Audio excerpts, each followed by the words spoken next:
The new Consumer Price Index report was just released, and it revealed that inflation had skyrocketed an incredible 9.1% in the month of June. The price of everything that you can think of is also rising, and there doesn't really seem to be a top that we can discern at this point. For many, food, water, and energy insecurity are in the future. But should we begin to panic? Maybe not if we're preparing right now. Here's why. Download the Start Preparing Survival Guide to help you prepare for any disaster. I'll post a link in the description and comments section below, or visit cityprepping.com/get started for a free guide to help you get started on your journey of preparedness. If we haven't met before, my name is Chris, and on this channel we discuss emergency preparedness, aka prepping.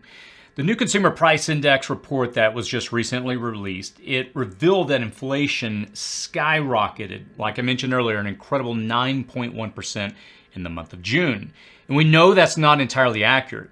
We know the CPI is also kind of an out-of-step system with today's consumers. It does its best to really measure prices in major categories, such as things like food, beverages, housing, apparel, transportation, medical care, recreation, education and communications, and other goods and services. But inflation of 9.1% is just an average of some of the products out there. When the general number is that high, we could pay 10, 15, 20, or even 30% or more for some individual products. And we know, for instance, that alfalfa hay prices are up 20% over last year. And that's not on the CPI. But the high cost of hay, it ends up translating into the high cost of beef and milk, which appear on the index. The price of gas has increased 60% in just the last 12 months alone. And I'm sure you feel that more immediately than you might the price of hay. Such a number like 9.1% is just an average across multiple categories, but it belies much more higher increase in some categories and relative stability in others. And it can be hard to see this big picture when you also see longer lines of cars at your city's food pantry. It's essential to realize this is not just a United States thing. It's easy to really slip into that small picture thinking when, after all, it's our wallets that are opening with fewer greenbacks in them. However, this is truly a global problem right now.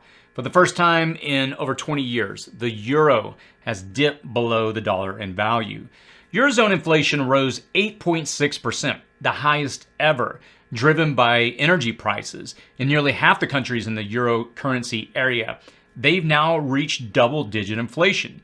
When you're at the pumps lamenting the high cost of gas, remember, we're all suffering through the same global economic problems brought on by a failing global supply chain, pandemic responses, and geopolitical conflict. The price of a gallon of gas converted from liters in the Netherlands is $6.48. Norway is $6.27, Italy $5.96, and above $5.50 in Denmark, Belgium, Sweden, United Kingdom, Germany, and France. Prices, they're going up worldwide. So of course it begs the question, is it time to panic? And my answer, as it always has been on this channel, is no. I'll tell you when it is time to panic. If it gets that bad, trust me, I'll let you know. I really believe, again at this time, that it's not really a good idea ever to panic. And let me repeat that, do not panic. Here's the reality. The world is slipping into a recession, and notable changes will come from this global economic downward trend. The costs of the basics, like food, water, and energy, they're all going to continue to rise. Populist outrage at record corporate profits combined with the economic struggles of the ordinary person, that's going to force political change in many countries. And the Federal Reserve and national banks worldwide, they're going to try to do everything in their power to soften the blow of the inevitable punch of this coming inflation. And at this point, the best that they can really do is lessen the impact. And the far outcome of global inflation is things like food, water, and energy insecurity. Further still, the resulting effect can sometimes be civil unrest and even regime change. We've seen this in several nations over the last several years. And we're seeing this in real time right now in Sri Lanka. These are all things that I would encourage you to keep an eye on as we continue to prep. And that's what I would encourage you to do most of all, prepare. I've known many preppers who have learned their skills from Depression-era wartime grandparents. And I know many preppers who started prepping after a previous recession. losing a job or income, or even after a disaster that impacted their entire region. And I know many a prepper who grew up poor and scoffed at the term prepping because it was literally just a way of life for them. That was something out of the ordinary. For these individuals, they have understood how to stretch every last ounce out of every resource they have. Regardless of how you came to prepping, whether you realized it was necessary or whether you have an underground bunker stocked to the rafters on a remote island in the Caribbean or just a little extra food set aside, it is crucial to incorporate prepping in your everyday life. Don't just live a prepping lifestyle when times are hard and you have no other option. I would encourage you to make prepping a way of life, as it will make the transition into the hard times much easier. And you can do this in many ways. Let's go over a few of these. You can learn how to cook and save thousands of dollars per year. You can learn a skill, even though it may not seem incredibly useful at the moment. You can try bartering or trading for something you need by getting rid of something you don't need or you don't even use anymore. Simplify and downsize your life even as others are indulging in luxuries. I would encourage you to grow something to supplement your food resources. Even plant a fruit tree or a small garden. Consider joining a co-op or forming your own buy in bulk group. I know a lot of people that do this. They buy items together in bulk and it saves them a lot of money. I would encourage you to build a community and network now that you can rely upon in the future. And don't postpone that doctor or dentist appointment because things might get far worse in the future. You could even see a shortage of necessary medical equipment and supplies. And most of all, I would encourage you to focus on your health because hard times put more physical and physiological strain on our bodies. Work on your food and water preps, eat from them and replenish them. And look, I'm not going to stoke fear in this channel when the solutions outweigh the problems.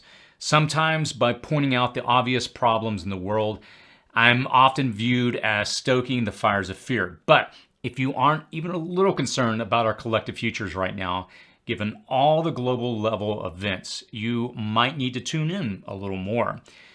Here's the thing. The unvarnished truth is that the future is scary if you're not prepared for it. And many more than not will ultimately fail to prepare for it. Many have chosen to stick their heads in the proverbial sand, and the solution is this. It's prepping for your individual, family, and community's readiness to endure the challenges that we will face. And that's what you should be plugging in now to lessen the impact of the inevitable.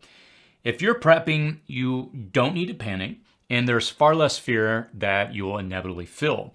The anxiousness and uncertainty about the future are always going to be there. After all, none of us know the future, and I'm not going to try to even pretend like I can predict it. But I realize that there are a lot of possibilities, and there's so much that we don't know, but there's so much that we can point to and say with great certainty that these are inevitable. We will inevitably slide into an intense global recession. The world's economies are so intertwined, and there's such a gap between the countries that have and countries that have not, that though no country will emerge unscathed from all this, some will just suffer higher prices and scarcity of resources. Others, unfortunately, will sink into famine and disease, and we cannot alter the inevitable, but we can change our piece of it. Proper prepping can make you somewhat recession-proof.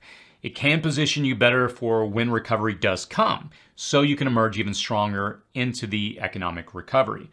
Here's the thing. Economies, they ebb and flow from booming highs to stagnant lows, and they always have and they always will. Prepping is finding the way through the stable middle. Maybe not having an abundance, but having what you need to get by. I would encourage you to build a plan. If you don't, I have a course called the Prepper's Roadmap. I'll link to it in the description and comments section below. But the key is this. Find a plan that works for you and work the plan. I'll repeat this till I'm blue in the face. Make a plan and work it. If you're well on your way into prepping, review what you have in place, how you use it, and if it's a right mix of preps to get you through a deepening long-term recession. At this point, we probably cannot alter the trajectory of our course, even if all the wars, the conflicts, and embargoes suddenly stop and the weather was perfect everywhere. We can, however, find a stable path through it by preparing. And I would hope that you would join me on this path and plan for our collective greater good. I know things seem bleak right now, but you got this. As always, stay safe out there.